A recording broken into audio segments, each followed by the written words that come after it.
I will just start by saying that it's a great pleasure that we're able to relaunch the documentation network today.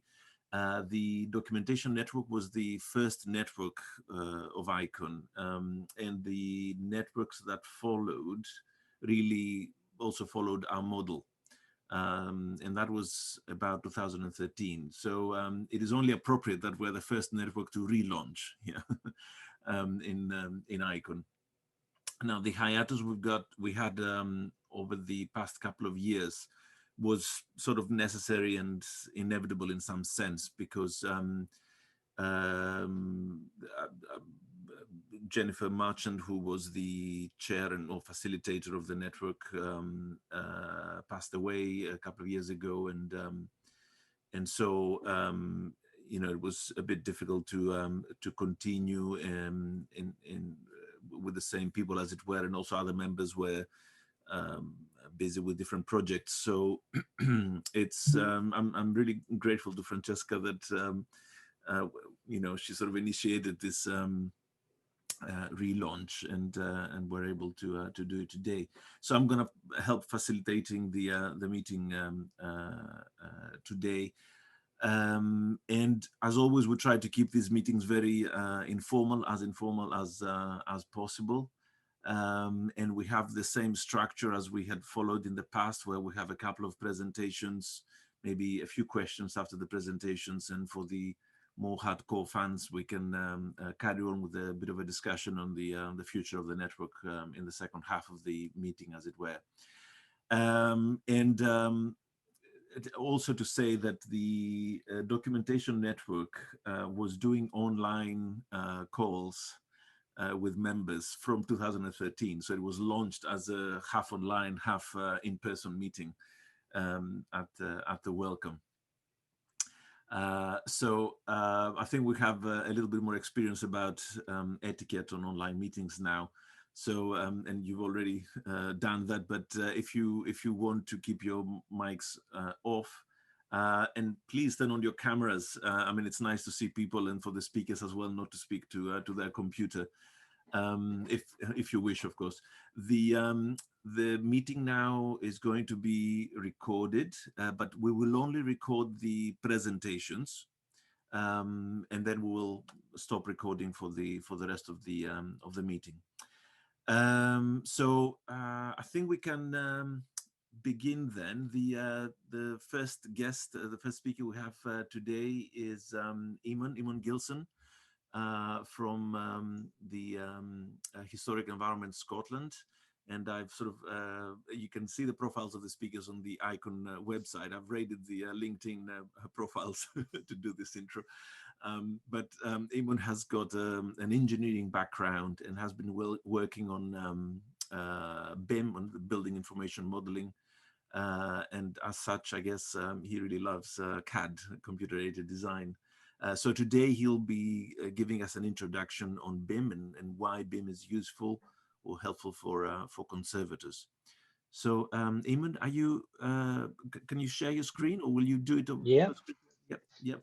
Can Okay. you hear me? Yeah. Yep. I'm just going to set up the slides. It should work since I've made you co-host, but if it doesn't, I will see what I can figure out. I'm going to share screen. Is it? No, that one. Screen one. Can everybody see that? Yep, I can certainly see it. So, yep, looks perfect. Good. So, hello, my name is Eamon Gilson. I'm the BIM manager for Historic Environment Scotland. I'm a little bit sleep deprived today. My 2-year-old has decided that she would much prefer my company at night time than her mother's. So I'm a little bit rough today. So if I trail off or I start not making sense, just be patient.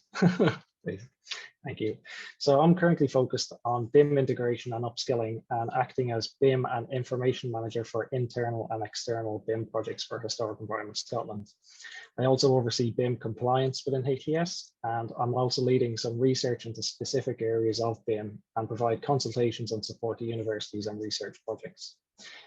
This will be a whistle-stop tour of BIM, so feel free to ask questions and for clarification and you're more than welcome to contact me after this with further questions. Not every aspect of BIM is covered. BIM is extremely broad in its application. So these are just the key areas that I think are really relevant to you guys. But if there's something that you know about BIM in particular that you want to discuss, just please let me know. So BIM is the process of generating 3D geometric objects and integrating relevant associated information or data. The output ideally is a parametric object, which contains the information needed to manage it and the ability to manipulate the objects for the purposes of analysis and asset management. The output should ideally represent the finished physical version, including the geometry and its relevant associated information. There are many standards which define geometric and textual information creation and management, and standards which define how each should be structured.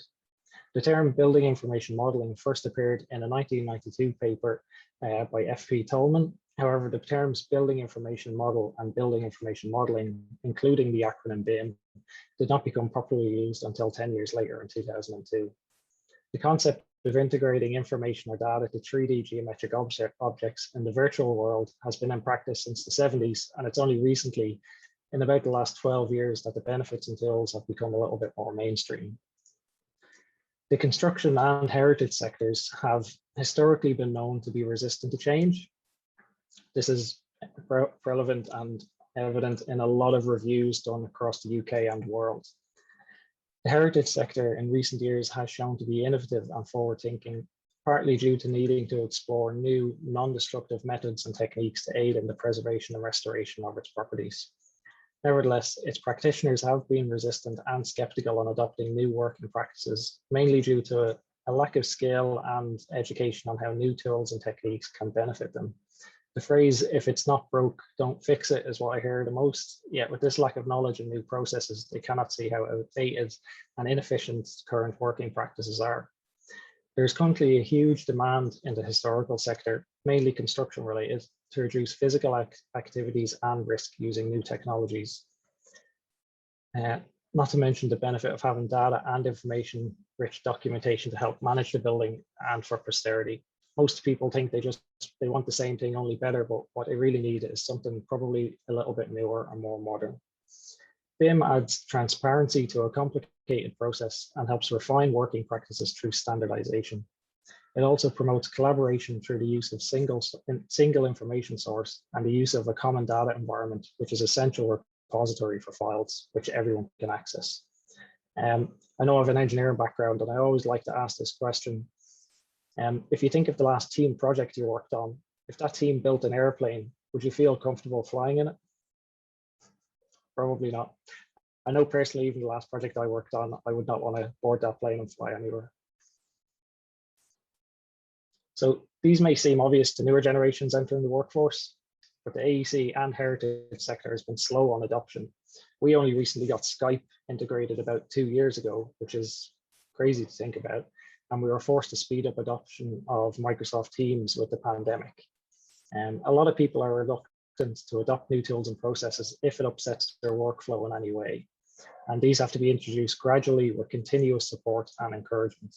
Procurement is a large part of what we do, and the supply chain is more involved. I'm not just told what to do. One of the new procurement methods is integrated project delivery, or IPD. And the IPD is becoming more popular across the UK in residential projects. And this means vested interest for all parties, where if the project is a success, then everybody profits from it. Online working together, more open sharing of information used for benefit and not as a weapon for potential money making. Instant messaging, visualization, online sharing, business intelligence and dashboard culture, cross-linking of databases and drilling into the information is also starting to become more prevalent. Cloud servers, digital generation point clouds. And I don't know when the last time you got a product manual from a product you bought. Usually it's just a little tiny leaflet with a link to a website. And this allows manufacturers to ensure a single source of information for that product or component. And it just ensures consistency and less information getting out of date and misinformation being stored on servers or in product manuals. How we use data is also changing. So at HES, or me in particular, I like to see how much I can do with one piece of information and how much that piece of information can inform. I like to use Power BI, which is a business intelligence tool. Also, Internet of Things and sensor technology is becoming more and more relevant, especially in the historic sector, when we want to get more information and metrics and live data on our buildings. Microsoft Teams, we're all on Zoom at the moment, which is, if you said 2 years ago that you would be conducting meetings and seminars solely online, people would have called you crazy and said it would never work, but here we are. Digital learning and resources. Pretty much every university has gone to online. I know I did my master's distance learning, and that was pretty much all the lectures were done online, and it was really good because it was a lot more flexible. We've also started to do virtual reality site inspections and training, online markups of documentation and drawings. And the pandemic forced a lot of companies to rethink how staff interact, but BIM has been using these tools and platforms for at least the last 10 years. I've worked on projects all over the world from the comfort of my house here in Edinburgh. It's very different. And this is all to help us move from operating reactively to proactively. So we want to predict what the issues with the buildings are before they happen. We don't want to wait for a section of a wall to crack or a casement window to start degrading before we have to repair it. We want to get to the problem before it becomes an issue. So most emphasis on BIM. I'm assuming everybody's at least heard of BIM or seen some sort of 3D model. And most emphasis is put on the geometric aspect of BIM. And this is really good because it is very useful. Geometry is vital for conducting wind, thermal, and sun analysis. But from the 3D model, you can also produce drawings and specifications. But BIM in practice is rarely guided by specific BIM standards, and is usually driven by design teams focused on design and deadlines. Bad habits can quickly creep into project delivery when resources are unpracticed in BIM, and people tend to take shortcuts leading to models and information which are badly produced. Letting standards dictate your working practices will lead to better outputs, and time should be spent on skills, people, and roles for BIM to be successful. For standardization to work, you need clearly defined procedures, workflows, and processes to build on. These must be built on over time, and many resources, if you're lucky, will have these skills and can be utilized very quickly. So some of the activities we currently do, it's a short list of some of the things we do. So we do consultations, building analysis for sustainability and climate change. We do the basic 3D modeling, asset information, and we do laser scanning, as well as some high-level, using VR for high-level surveys and training. If you want to see some of our collections, you can see those on the Canmore website. Or if you want to see some of the properties we've conducted laser scanning and photogrammetry on, you can have a look at Sketchfab. There's more and more models being put up every single day, and usually there's little buttons, numbered buttons you can click on, and it'll take you through a little tour of the building and its history. So what's the strategy for implementing BIM in HES? So at HES, we're implementing BIM through vertical integration. So I'm going to get business speaky here, it's a little bit annoying, but vertical integration is which is essentially adoption is kept in-house, and we don't use third parties to manage our BIM deliverables. We do procure third parties to conduct some of the works, but BIM is rarely involved in some of the small works. So at HES, we have 8 directorates, over 290 departments, 560 job roles or titles, 90 locations with staff, and approximately 1,600 staff members. Unfortunately, this means the management structure is extremely complicated, and we have to be very precise about where we're applying our new processes and who we're training up. Because of the number of departments, work practices are extremely fragmented. It's like walking on eggshells, trying to get processes changed, and you have to do things very delicately because people don't like to be told they're doing something wrong or inefficient. So you have to be very gentle when you're implementing new procedures. 560 job titles is a little bit extreme. And this is generally due to bad management of the job descriptions and titles.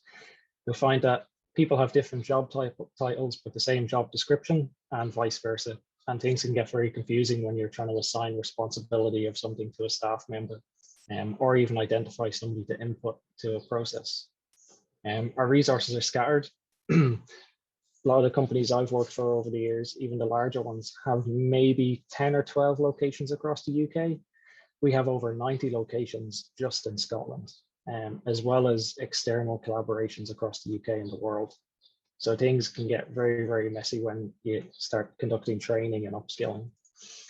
And all staff have various levels of capability. I think all staff these days have some form of digital technology techniques that they use, and all levels of capability in interacting with digital software and platforms.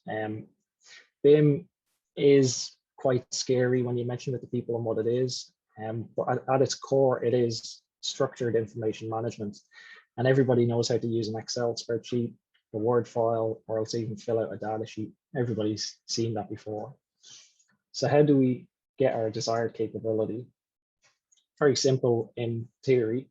So first we put our organizational information requirements at the top, and all these documents are essentially information requirements templates and procedures and guidance on how we want to conduct these activities. And that's all structured information gathering. These templates and guidance documents define how we conduct these activities. So how we put together a schedule or specification, even down to how we store and file an image, and how we produce production drawings and just drawings of the building. These would ideally lead into a common data environment, which is the central repository for the information to be stored. And then into that, other process or external activities can feed into that as well as existing information and legacy documents. And hopefully with your common data environment will also have the capability for automated checking, integration of the Internet of Things or sensor technology, and apply big data principles and allow remote access to that information as well. So how do we get there? So this flowchart is a little bit old. It's currently about a 5-year roadmap, and we're about 2/3 of the way through. Some things have sped up because of the pandemic, but some other things have slowed down. So there's generally 3 tiers of implementation. We have strategic, operational, and technical. Shown here the strategic and operational side of things. I'll just briefly run through them. First, we start off with reviewing standard procedures and processes. Then we create guidance documents to support them. We review current modeling standards. If you're lucky, your organization will actually have modeling standards. HES had modeling techniques, but not standards. So that it takes quite a bit of time to refine them. From these, we can input them into modeling templates, and the templates contain all of the national and UK guidance for how to produce a model. So all of the naming conventions and all of the other modeling standards that are available. We then conduct BIM surveys and assessments for maturity and upskilling. So we want to see how mature HES is. HES has a lot of pockets of very advanced processes that people are really good at, but that's not really widespread to the organization. So even though it may seem we're very mature and advanced in what we do, it's very selective. So not the whole organization is, when you look at the organization as a whole, we're not very mature in our digital capability, but we are getting there. It's getting better. Then we conduct a training and upskilling syllabus. We then reassess BIM resources and conduct a business plan for BIM implementation. So BIM the softwares and platforms are already available, but the expensive part is retraining staff and getting them to integrate processes, test things out, and refine their working practices. And then we inform higher level staff as well. On the operational side of things, we try and conduct monthly talks on BIM to try and keep the momentum going. People generally start off these things and get excited, and then passions wane and they get a little bit bored and go back to their day job and don't really want to keep going at it. So we try and put on monthly talks to keep interest alive. We identify key staff to aid implementation. These are typically called BIM champions, and they don't have to be very knowledgeable or experienced in BIM, but they do have to be willing to promote it and encourage people to adopt it. Then we go into documentation and standards training. There are a lot of documentation and standards, and even though they are fairly straightforward, there's a lot of terminology and workflows built into them that can be quite confusing, and it does benefit from having a training session on them. Then you can use these documentation and standards for data collection, and we generally try and input that into our site called PCAMS, which is Properties and Care Asset Management System. We're slowly moving to SharePoint, but PCAMS is like the shop front for SharePoint for all the information. Then we go on to PIC BIM creation. This is kind of stalled at the moment. When I first started, there were lots of resources willing to help me create models for the properties, but with the pandemic and some of our surveys and inspections that have happened, that has gotten forgotten about, and people are too busy. So we're now focusing on how to automate building production. And there's a couple of research pieces that I'm involved in that will hopefully speed that up. We're also currently at the stage of investigating a common data environment. There are specific requirements for a BIM common data environment. It's not just a server where you dump your files. There's a specific folder structure, there's specific metadata that you have to have, and there's specific terminology and vernacular that you have to use on it for it to be compliant. SharePoint, which is a Microsoft platform, I'm pretty sure most people have used SharePoint. It's linked into the OneDrive. SharePoint is good. It's not fully compliant, but our internal information governance team have decided to pretty much not shut down all of our servers. They're still open for use, but they're restricting use, and they're moving all of our files over onto SharePoint. So this is a really good opportunity for BIM integration on SharePoint. SharePoint is great for CAD files and drawings. It's not so great for 3D models. It's all to do with how the drawings open and where the information gets stored locally and pushed back, and ownership of the file. It's a little bit confusing, but it's getting a little bit better. Then we take all of the things we did before, input them into case studies and research, and then into local groups across Scotland and the UK. So that's a 5-year cycle, and we're currently about halfway through it.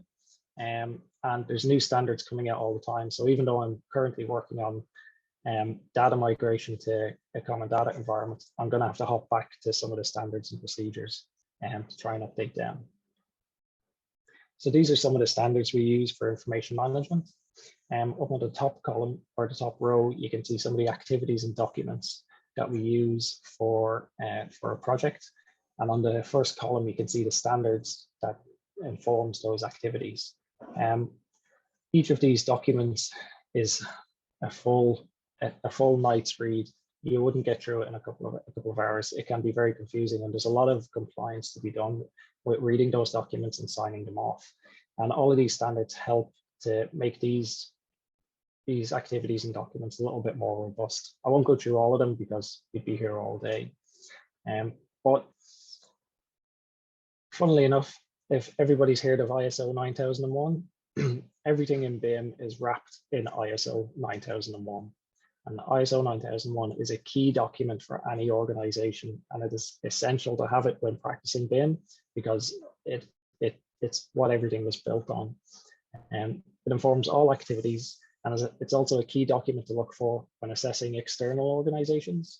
The first thing I always look for when an organization is bidding or applying for a tender is, do they have ISO 9001 certification? This will instantly tell you if they manage and structure their data in an organized way, and it'll just make things a lot easier going forward if you hire somebody with it. It's important to understand who in the supply chain is part of delivering which activity and who's responsible for it. It's been shown that assigning responsibility down to an individual resource increases the quality and success of BIM delivery. Well, not just BIM delivery, but any information delivery. Granularity is important, and your client, i.e. HES or whoever you're working for, if you're client side, has to know exactly what they want. And if you don't clarify what you want at the start of a project, deliverables will be forgotten about. This matrix is an overall look at the deliverables, and it's up to each party to make it granular according to their client's requirements. And it will differ with each project or building that you're operating on. It is also the client's responsibility to ensure the resource is delivering what was asked. So in this chart, the I stands for informed, the R stands for responsibility, and C stands for contribute. So you can see that the lead consultant and the task team manager probably have the most responsibility on any project. So when you're assessing capability of a contractor or a third party for BIM capability, the lead consultant and the task team manager are the key roles to make sure you have defined on the project. So what is the BIM process? Well, it's essentially a bunch of documents and guidance documents that we fill out for using information requirements. So the first key document is the OIR, the organizational information requirements, and that's information that's used to assist the running of an organization. This document essentially incorporates the corporate strategy and a bunch of KPIs for the organization and says what information we need at a high level to make the project a success or to get the information we want to manage it. This feeds into the PIR, the project information requirements. That was previously known as plain language questions. I prefer plain language questions because it's a little bit more self-explanatory. And these are just very, very simply worded questions to ask that are specific to the project. Good thing is there are templates for PLQs and PIRs, so you can review them and add or omit questions that you feel are relevant. That feeds into the information exchange information requirements. And this is how the information, geometric and textual, will be modeled, managed, and produced during the project. So this document contains everything from what software platforms we use, the version, the file types, limits to file size, because our systems can't accept 5 GB files and expect them to open and manage them correctly. And that defines all of that. Asset information requirements is information regarding a built asset used to effectively run it. And this really drills down into the specific components of the building. It gets into things like cleaning schedules, how often filters need to be changed, installation dates, expiry dates, everything you would need to manage that building and set alerts for changing light bulbs or filters or like that, even down to the last date a wall was repaired or maintained. The project information model is the work in progress model.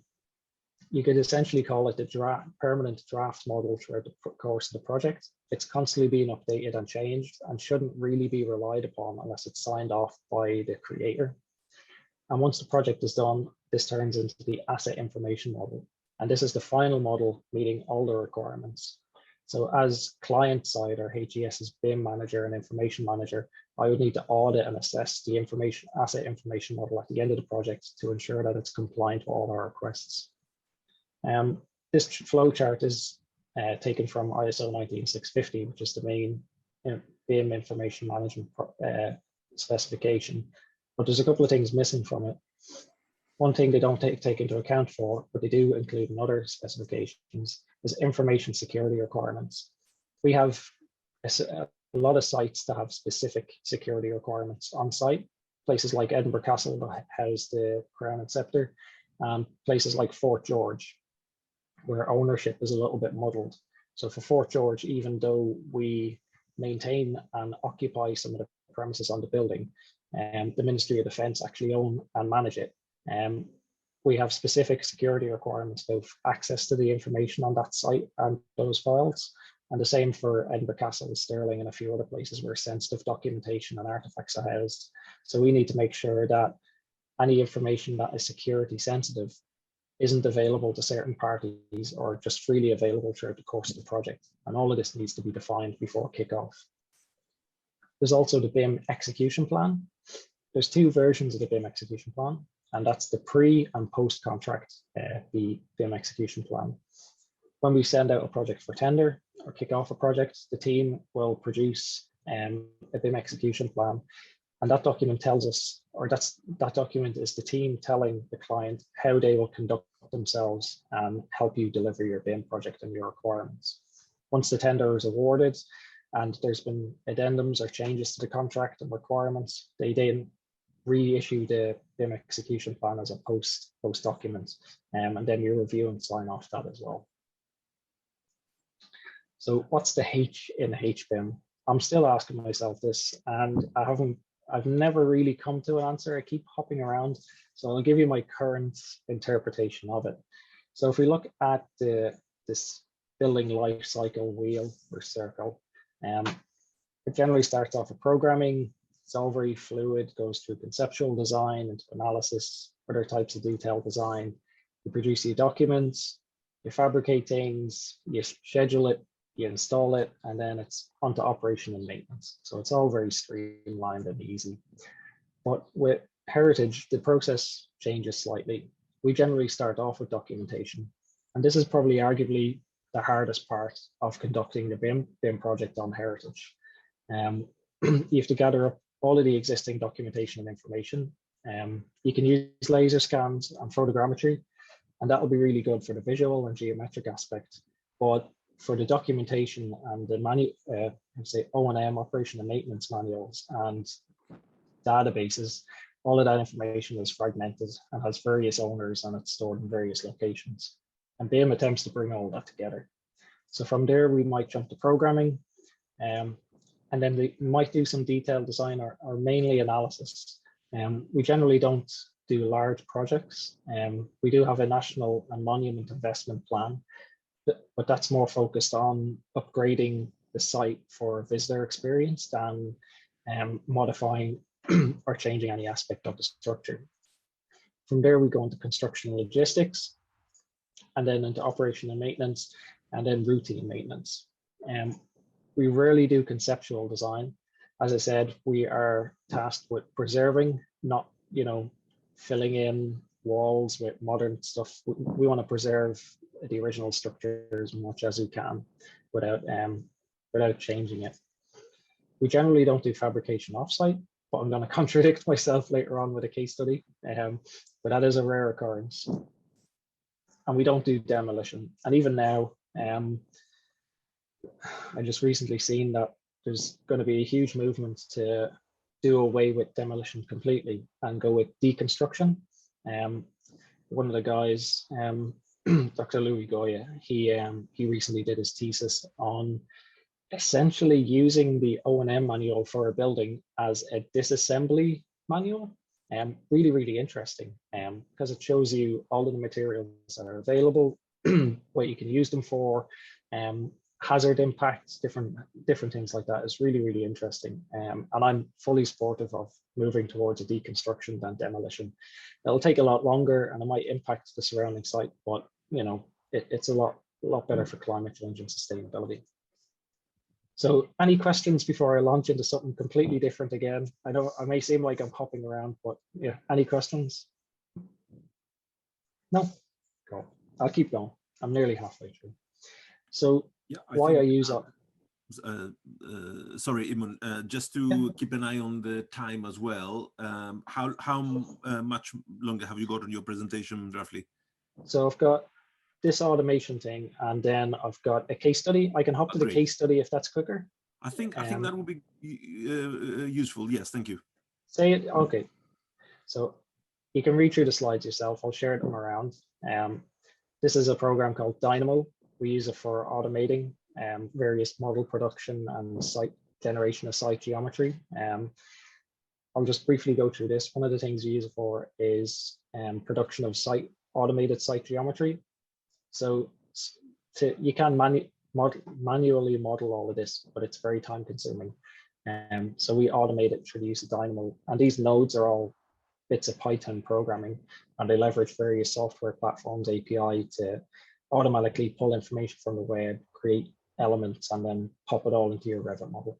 It's all really good. So I'll hop onto the case study just to speed things up a little bit. So this is a collaboration between the Dublin Forecourts and HES. And it includes photogrammetry, digital restoration, 3D printing, traditional skills, and offsite manufacturing. So 3D printing is still used mainly for boutique or one-off items due to the time scale involved in domestic type printing and the diverse skills required for successfully delivering printed components.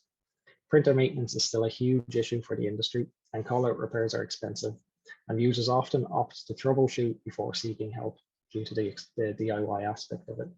It is cheaper than getting a professional organization to do it, but not very efficient. There are better means for mass production, but it's quicker for producing concept or unique components, which makes it ideal for the historic sector. One of the benefits of 3D printing is that you can control the quality of the print to reduce printing times, giving a faster delivery for concept or test objects.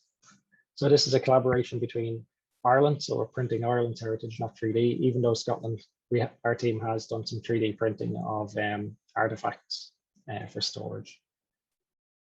So the OPW, or the Office of Public Works in Ireland, wanted to replace capitals, or the tops of columns, at the Dublin forecourts. Some of the capitals were beyond the state of repair and were deemed a health and safety risk. The project offered the opportunity for a knowledge transfer between Historic Ireland and Historic Environment Scotland, and both parties were keen to utilise modern technology to aid in the repair of building components, and using these techniques to inform traditional working practices and skills.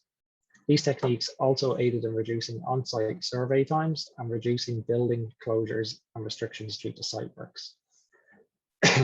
One of the capitals and the 3D printers produced in a public space at the engine shed in Stirling in Scotland. This allowed the public and visitors to view the traditional skills being used in real life and gave visitors the opportunity to ask the stonemasons questions about their work. Production was done in a hermetically sealed space with full viewing windows to prevent dust and debris spreading through the visitor centre, and the location of the capitals can be seen circled in red on the picture. These are positioned very high up and are extremely difficult to replace. The location of that building, you've got in front of the columns, you've got about maybe 10 to 15 meters before you drop into the River Liffey. So scaffolding hugely impacted the infrastructure around the building. Here are some photos from the initial on-site inspection. Structural supports were put in place to reinforce the structure in preparation for the removal of the capitals. On a side note, cost of scaffolding per week is approximately £1,000, so the project duration is critical to stay within project budget. The OPW received approximately 15 examples or samples of replacement capitals from companies around Ireland and the UK, but were unhappy with the final quality and rendered appearance. They were skeptical about using 3D printing to aid production, but were very happy with the initial results. Capitals which were in good condition were removed for scanning, and scanning was done using a handheld structured light scanner. You can just see it behind the laptop, just hidden away. It's very small. I'm unsure of the exact time frame, but I think it took about 2 days to scan one capital, and scanning was conducted to a very high level of detail. Each object was scanned every 0.5 millimeters, leading to the ability to produce a highly accurate and precise model. Typically, scanning is done every 5 millimeter to 10 millimeter, but a lower tolerance was needed to produce more detail. Here are some of the results from the handheld structured light scanner. Here we can see the data from the scan being combined, and this is just from one single scan. So one single scan produces thousands upon thousands of little photos, and because it was 0.5 millimeters, it was very, very detailed. Luckily, we have extremely powerful hardware to actually manage and digitally manipulate these objects because the files were extremely big. Here we can see data from multiple scans being combined to show the capital. You'll notice that the table or support which the capital is placed on is still present, and this scan data will have to be cleaned before a 3D model is produced. So once all the scans are combined, they're then merged into one scan data, and then little individual points and photographs are just deleted and cleaned up. Here the data is combined. So there's an extremely high level of detail, but will need to be cleaned before final conversion. This version of the scan data can be used to spot any missing geometry and is a good indicator for filling in or maybe going back to rescan a certain area to fill in the gaps.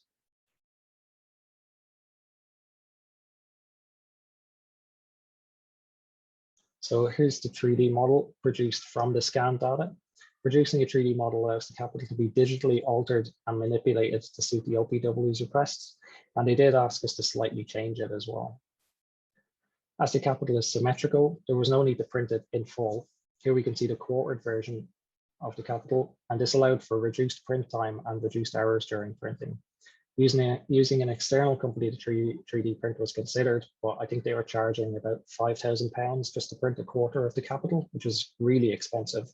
So we opted to take that money that we had and invest it in an internal 3D printer. So it was a little bit of time to get the 3D printer set up, but we now have a fully working 3D printer for internal use. So it was a benefit with just doing the DIY aspect of it. Here's a quartered version of the capital with printing zones. Due to the restricted print area of the 3D printer, the quartered capital needed to be divided into sections which fit a 300 by 300 by 600 millimeter box. A total of 8 sections were printed to produce the capital, and then they were adhered together. So very detailed, really nice and pretty. Here's a simulation of the 3D printing process. So we run virtual simulations of the 3D printing to spot any errors in the process. And this allows, you can see all the infill in yellow, and this allows objects to be printed with reduced material volume and to provide structural support. The brown or red color is the capital, yellow is the infill, and blue is external structural support used to keep the object in place during printing. And that's later removed using very sharp knives and various drilling tools. Here's a short video showing the 3D printing process. This was an initial print at a low quality for inspection and assessment by HES and OPW. From this print, further modifications to the capital were requested by the OPW. And the OPW requested that the capital height be increased, but without adding a new section. The 3D geometry enabled a section of the model to be extended without additions to the capital and without the capital having an elongated look. Height increase can be seen in green, and yellow is the original capital. This new capital was then printed for inspection and approved by the OPW for production. Communicating this type of change to the capital would be extremely difficult using traditional 2D drafting methods and would require extensive hours of drafting and review. While still possible with traditional drafting techniques, scanning 3D geometry and 3D printing allows timescales to be drastically reduced and allowed the OPW to see the full-scale finished version prior to production. And this resulted in less errors and delays during masonry works. So here we can see the 3D printed reference on the left and the stone block to be carved on the right. A single capital was to be carved from 2 separate parts, and this block was just for the lower half of the capital. This single stone block weighed approximately 1 ton and needed forklifts and hoists to maneuver into position for carving. There's an example of traditional marking up, very high tech. You've got metal clamps, which you can attach a pencil to onto a piece of wood. All very traditional, it's very good. That's called an adjustable tungsten scribe or compass. Sometimes a pencil is used. Here's a nice clean stonemason's work area. I prefer pictures where there's a bit of mess and all debris strewn around, but they cleaned it up before taking the picture. HES has access to some of the best stonemasons in the world, and we had an in-house stonemason who specialized in crafting and maintaining capitals. This capital was crafted, I think, in Aberdeen. And one of the benefits of working digitally is that you are not restricted by geographic location and local talent. Having a 3D printed version of the capital allowed us to ship the prints to the stonemason for tactile inspection and have the 3D geometry for visual inspection and to use as a guide for carving. Some more pictures of the progression of the capital. Amazing that all this was done by hand.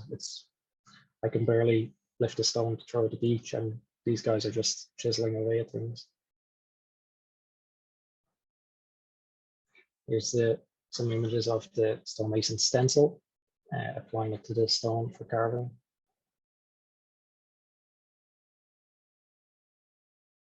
The detail on it is just really impressive. It's not lovely. So here's a comparison of the in situ capital at the forecourts on the left. So that's one of the better preserved or the capitals that's in better condition versus the work in progress capital on the right. The finish and craftsmanship are of a much higher quality, and the OPW are extremely happy with the finished capital. Using these methods time spent on site and impact the operations of the building. And it also ensured that the OPW knew exactly what the results would be, which is important when maintaining historic buildings and structures. So I'll leave it at that. I think I tend to ramble on, so hopefully that didn't go over by too much. But if anybody has any questions, I'll be hanging around, or if you want to ask them now, I'm more than happy to answer some. That's great. Thank you very much, Eamon, and for that very rich visual material. So I think we should switch to something completely different now with Nicholas's presentation. And then we can have questions at the end after we have stopped recording. So again, just as a very brief introduction, I was introduced to Nicholas very recently, so I don't know much about his work, but he's a physicist and conservator, and he's got a PhD in scientific analysis of historical pigments. And I believe, Nicholas, that you are the founder and chief scientist of the Art Analysis and Research Incorporated. So presumably that's your own business, as it were. And that you've got lots of keen interest in documentation, standards, databases, and imaging technologies. So all the stuff that we like talking about in the documentation network. So are you ready to share your screen and give us your presentation?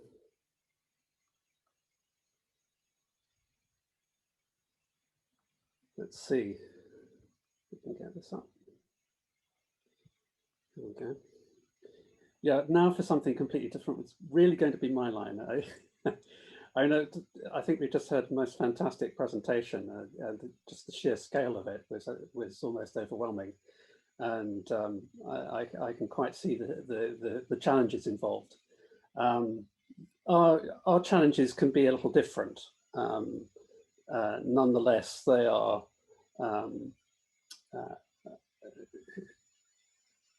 also quite challenging in their own way. And I think one of the things that struck me about the HIAS is that possibly you have more control over the people who are participating in the project, and you can tell them to do something and they really ought to do it. Whereas with this kind of work, we're often dealing with sources from people who are wholly independent, come from different traditions, see things in very different kinds of ways, or may not even be alive. We're dealing with historical sources where you can't go back and actually ask what somebody meant by a particular term, classic kind of historical documentation problems. So really this is touching tangentially on these kinds of questions. And I think although this is in scale much smaller, the kind of the range of philosophical questions that one ends up with can be equally vast and difficult to resolve and challenging. In fact, the background to this immediate presentation is really to do with a couple of things that I was thinking about recently. One is to do with the book I wrote with colleagues, really some 20 years ago now. Came out in 2004, but we were writing it from about 1999. So really it's quite a lot of research that went into sort of historical pigments, where we were trawling historical sources, but also looking at the contemporary literature. And clearly, if you're dealing with pigments, you're dealing with color, you're dealing with terminology, you're trying to see what people mean by a particular term, but also trying to provide some sort of guidance on how to refer to things. And in fact, the book's divided into two halves. One is very much a sort of a dictionary, where we were looking at the terminology that people were using for pigments. And the other half was, or is, an analysis tool, particularly for, or specifically for polarized light microscopy identification of pigments, where there's a very clear need for being specific about what you're looking at. So there's kind of controlled ways of describing pigment particles to do with their shape, their morphology, but also color. And so we very much had that kind of challenge of how to describe color. The four main co-authors recently started talking about a second edition, and this is not simply just to get you to buy the book again. We do think that there's a significant amount that we can now add after this time. The field as a whole has developed greatly, and there's more information out there. But also it's an opportunity to go back and rethink and reconsider some of these kinds of issues. Did we get it right before? Just how we implemented color description and so on. And I was particularly thinking around questions of when we're referring to a specific color, how do we describe it? That's both in terms of the sort of the bulk paint itself, what sort of shades we're talking about, but also when we're looking down the microscope, the particular colors that we're seeing. We categorize them quite broadly in the first edition, but I think that there are ways that in effect we can be more precise about our descriptions that fit in with more sort of precise standards of practice. Why didn't we do it before? Probably because of the sheer scale of the project as a whole. I mean, we were looking at 2,500 literature sources. We built up a collection of several thousand pigment samples that we were analysing. It was a massive project in its own right. It was our own 5-year cycle of research. But this is an opportunity to go back, as I say, to think about just how we address some of these kinds of things. And the other area was that quite often in discussions with people, in this case, it was a discussion with an art historian who was, I mean, I think very admirably saying, I don't just want to use colors that I describe because I don't know that other people will understand just what I mean by those.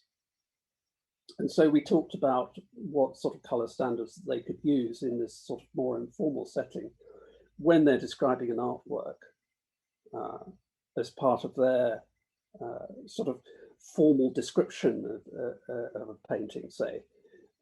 When they want to describe a yellow, what particular sort of shade of yellow it is, and this kind of thing. And so looking really for some kind of approach where we could provide something that was meaningful. That's essentially, it's not a numerical color value. It's got to be something that people who are non-specialists or even just human can understand what they mean by that particular pale blue. What does that mean in this kind of context? So obviously we're coming across all sorts of problem color terms. When I was putting this talk together, I was having a look at what sort of terms were out there just to be some illustration. And I came across these wonderful ones like air superiority blue. I wouldn't have had a clue what that is. And I think probably by and large, none of us, if we were just reading these, would know what colors they are. At the same time, they are highly specified. These are colors that are attached to specific shades by manufacturers. And so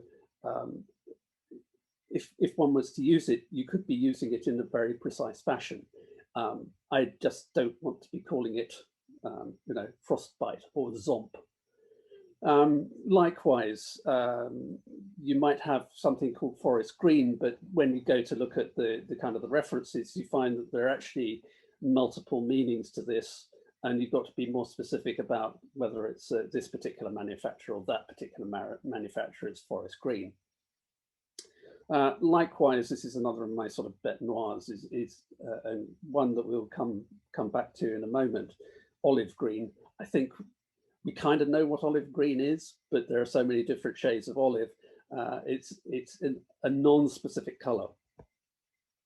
And then we come really to my main area of interest, which is pigments and historical pigments, and terms like vermilion and ultramarine and verdigris, which I've put it twice because there are kind of two types of problem that we have with this.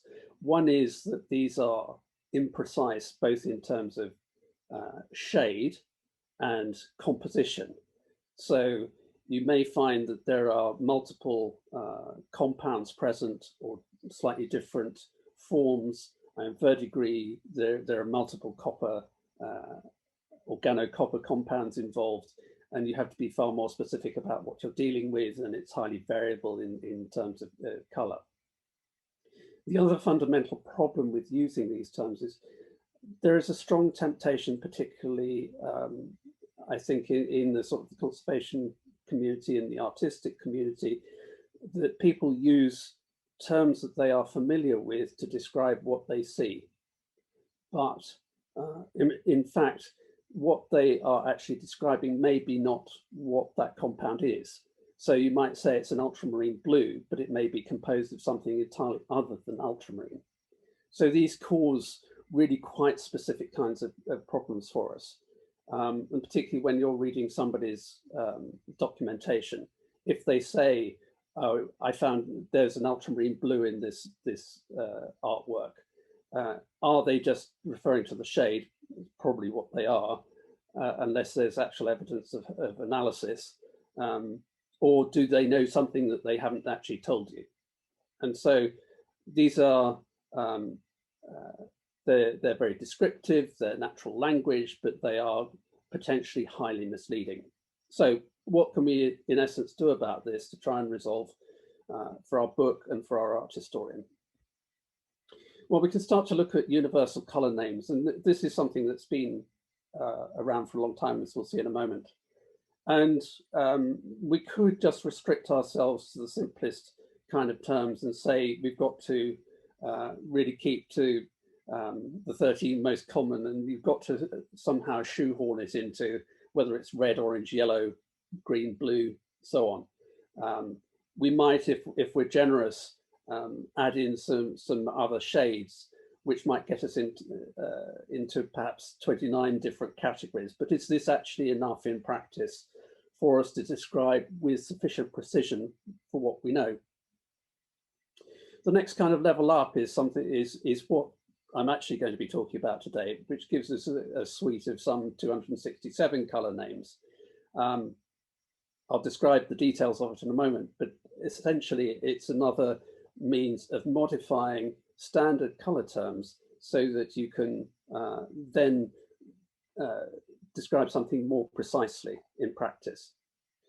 If you go much beyond that, you're really stuck with having to go over to specific kind of numerical and others alphanumeric codes, such as the Munsell Book of Color is probably the best known. It's not the only one. There are also more refined ways, and beyond that, you're really getting up into the realms of having to do instrumental measurements on color.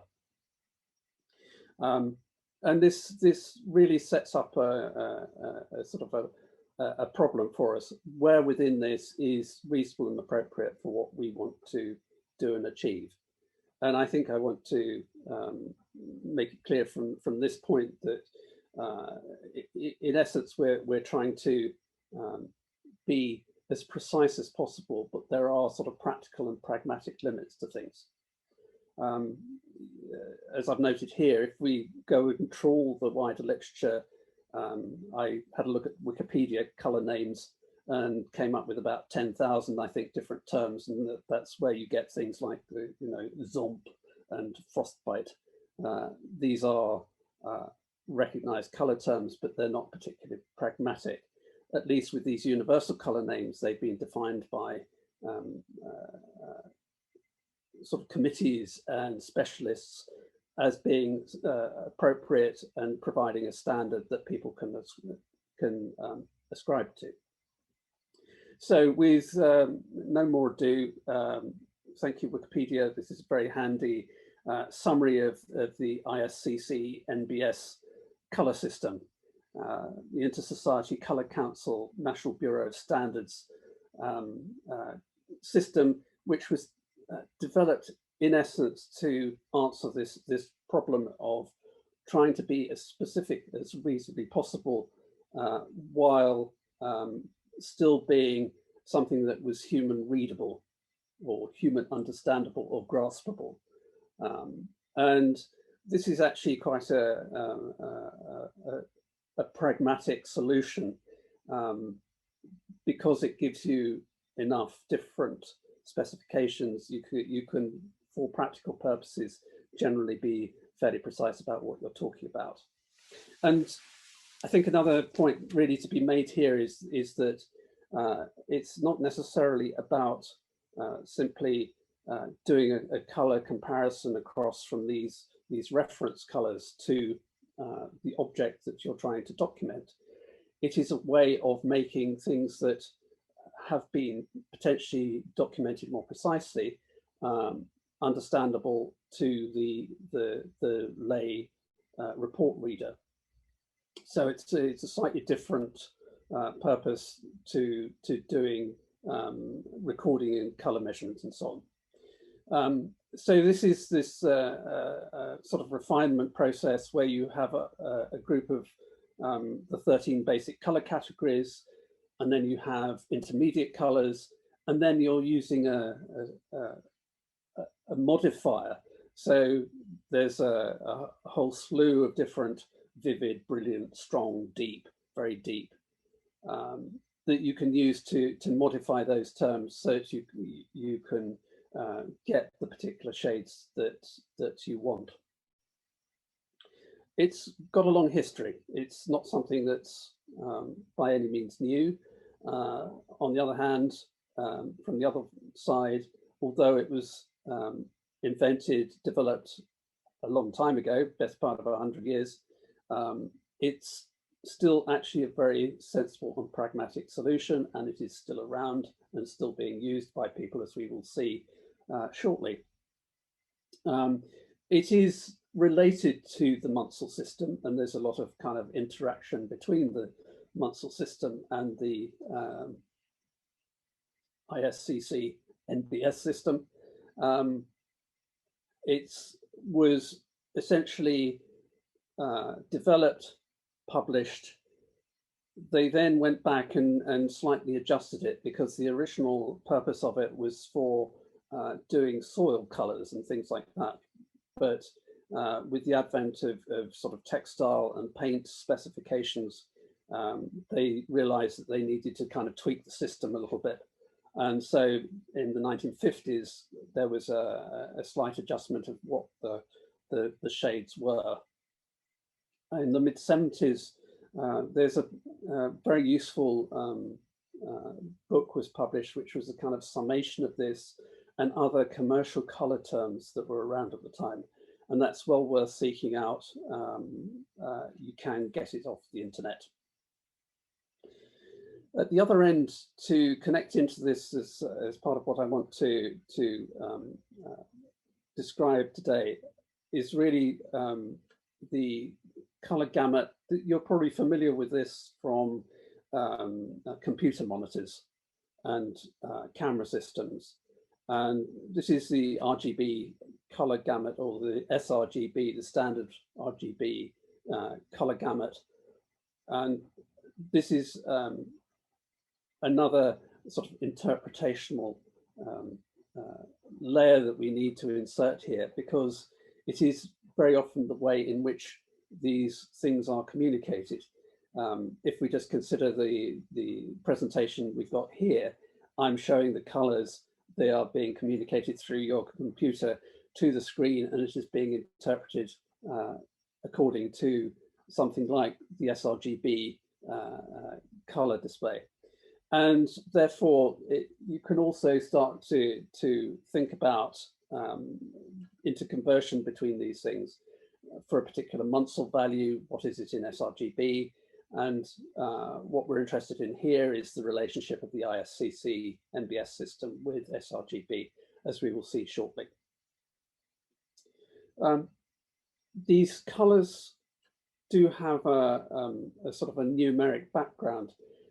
This is part of the work that was done in the 50s to recalibrate, as it were, the central colors of these different color patches, and used to relate to other color systems, in this case with Munsell system.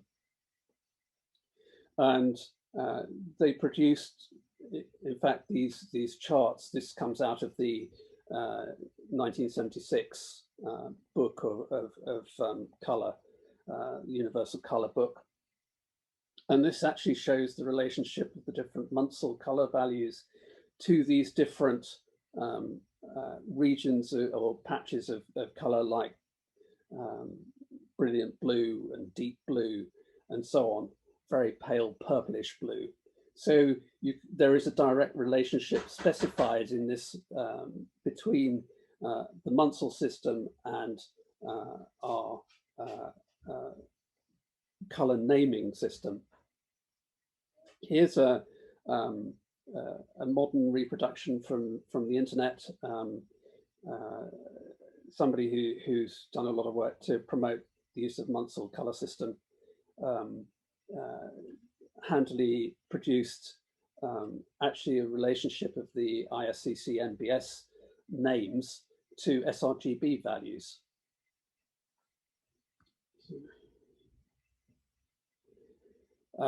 And you can see here, just magnifying up, we've got our terms here like vivid blue, and you can see on the right hand side, these are actually the RGB color values.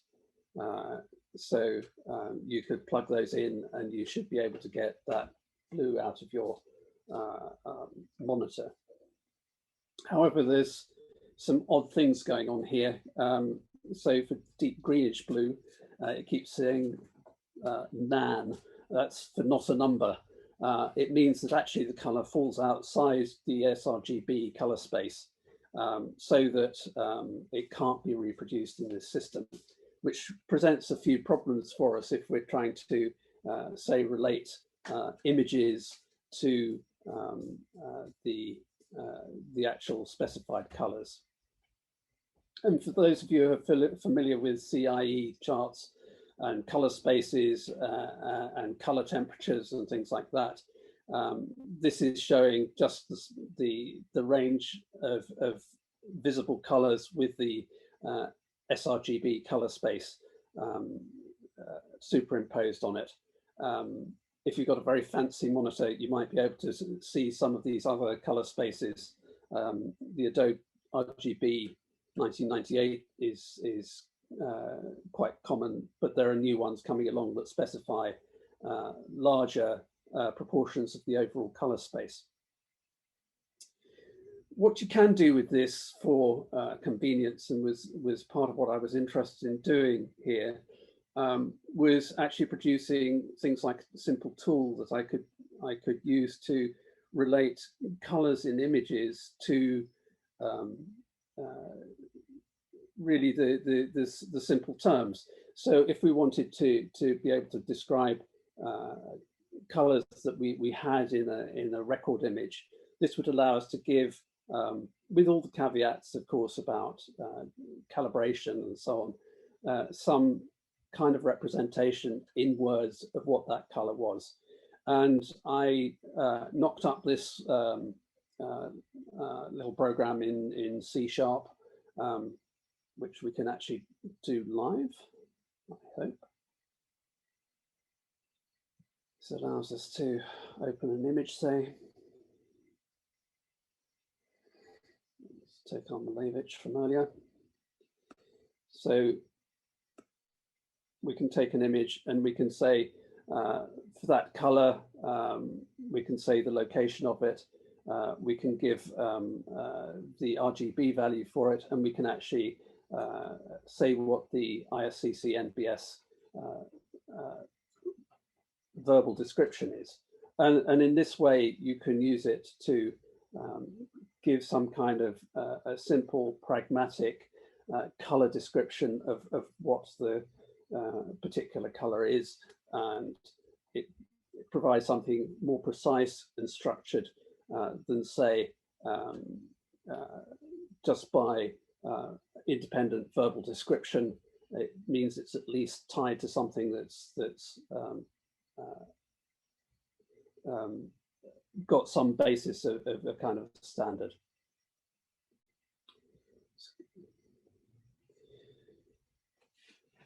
This is really taking the process on into the realms of documentation. On the left is the book of 1976, which lists all the different colors. Some of it are shades, some of it are commercial colors, as will be apparent. On the right is the Getty Art and Architecture Thesaurus.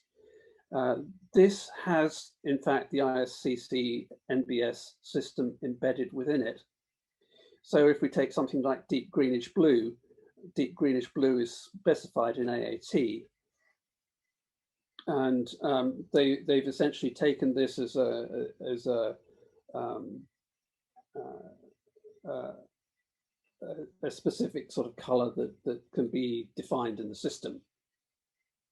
They go a little further, but this is where it starts running into slight questions. If we look under deep greenish blue in the 76 source, they're specifying things like that under this title you could also include blue, dark blue, green blue, greenish blue, but also Prussian blue and Prussian green.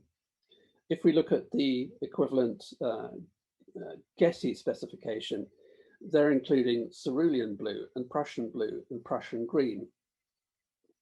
Now, although they're saying these are meanings that overlap, they're variable colors, which they're right to say, but it's where it starts getting into just what's the relationship between cerulean blue and deep greenish blue. Is there a more than passing connection? Is it just that people have used these terms in similar contexts? And can we actually push it any further in practice? Or are we going to end up going back down the same kinds of problem routes where we say Prussian green, it's equivalent, or does it actually fall into multiple categories? And are we better off separating those things out? So to wrap up, 3 final thoughts from this, to raise a few questions on the way out. It's probably too many years of lecturing, and leave you with a series of questions to think about before the next lecture. First one was, how do we determine commensurability? That's really the question about, if somebody says this is cerulean blue, is that a deep greenish blue, and these kinds of things. Just how do we go about those kinds of process when we can't refer back to the original source? Or is it something that we can never truly resolve? I think there are strategies that we can take, but they are by no means simple and straightforward. Second one is a point that I've already made about where's the line between the ideal and the pragmatic. If we were being ideal, we would probably say that everybody had to take spectrophotometric measurements of color, and that is the definition. But in practice, we are inevitably faced with writing reports, and if you put in tables of spectrophotometer readings, it means nothing to most people that you are probably trying to communicate with, and therefore where is the boundary between what is ideal and what is pragmatic in these kinds of circumstances? The third point is one that I've been thinking a lot about, and I think comes repeatedly in documentation, and this is the role of natural language in documentation. We can be very structured, formal. We can tell people to use particular forms of language or terms, or these are preferred terms. But an awful lot of documentation in practice cannot be controlled, was not controlled when it was done. So how do we derive information from the sort of the natural language context? And this is something that certainly spreads far beyond simply the color specification. It's just how do we interpret what is being said in the written documentation that we so often have to deal with. And thank you.